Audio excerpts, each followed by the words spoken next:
Welcome, and in this course we discover that the first step to change is awareness. In the previous module, we talked about the potential benefits and the risks of investing in a business. So now let's go to step 1 of investing in a business.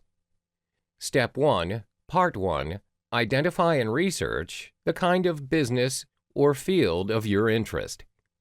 Choose a business you're interested in and also have confidence in doing.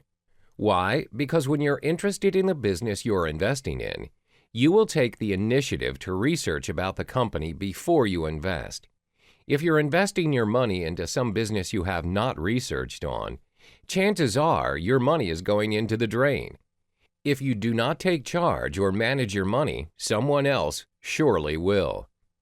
After you identify the business you want to invest in, research the background of the company.